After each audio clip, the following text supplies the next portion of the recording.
Energy అసిస్టెంట్లకు న్యాయం చేయాలని MLA విరూపాక్షిని కలిసిన విద్యుత్ శాఖ ఉద్యోగులు. గ్రామవార్డు సచివాలయ వ్యవస్థ ఏర్పడిన తర్వాత ఎనర్జీ అసిస్టెంట్లకు అన్యాయం జరిగిందని యునైటెడ్ ఎలక్ట్రికల్స్ ఎంప్లాయ్మెంట్ యూనియన్ అధ్యక్షులు ఆలూరు లైన్మెన్ కలందర్, దేవేంద్ర, నాగేంద్రప్ప, సుంకప్ప, బసవరాజు, రవితేజ ఆరోపించారు.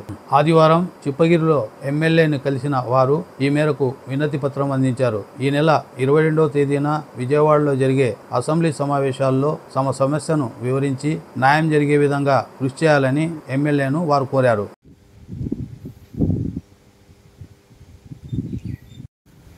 ఎం నాగేంద్రప్ప నా పేరు. ఈ సంవత్సరం 2019 అక్టోబరు 22వ తేదీ 7323 మంది ఎనర్జీ అసిస్టెంట్లను గ్రేడ్ 2 జేఎల్ఎంలుగా విద్యుత్ శాఖ నోటిఫికేషన్ ద్వారా నియమింపబడ్డాయి.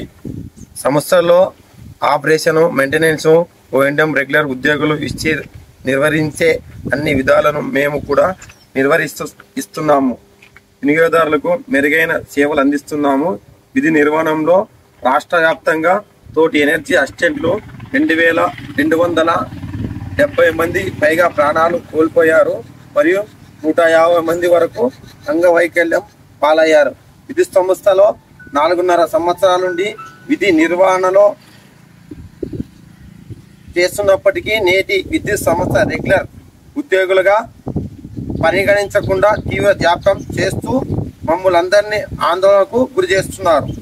కావున 2022 7 2024 నుండి జరగబోయే శాసనసభ సమావేశాల్లో తమరు మా సమస్యను ప్రస్తావించి విద్యుత్ సంస్థల్లో పనిచేస్తున్న మా అందరినీ విద్యుత్ ఉద్యోగులుగా గుర్తించి ఏపీఎస్ఈబీ సర్వీస్ రెగ్యులరేషన్ ప్రకారము అసిస్టెంట్ లైన్మెన్ గా పదోన్నతి కల్పించి న్యాయం చేయవలసిందిగా విజ్ఞప్తి చేయుచున్నాము.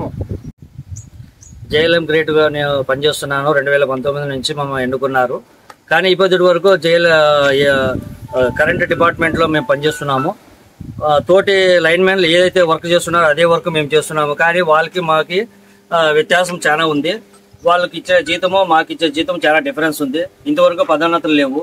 కాబట్టి మాకు ఈ సంస్థలో మాకు ఒక గుర్తింపు ఏర్పాటు చేసి మాకు పదోన్నతి కల్పించాల్సిందిగా గవర్నమెంట్ను కోరుకుంటున్నాం. నా పేరు టి రవితేజ, జేఎల్ఎం గ్రేడ్ 2.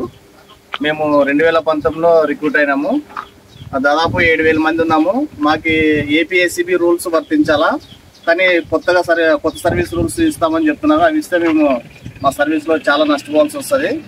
అందుకే గవర్నమెంట్ మా పైన దయించి ఏపీఎస్సీబీ రూల్స్ ప్రకారం మాకు ఏఎల్ఎంగా ప్రమోషన్స్ ఇచ్చి ఎస్పీడీసీఎల్లో ఒక భాగమయ్యేటట్లు చూడాలని కోరుకుంటున్నాం.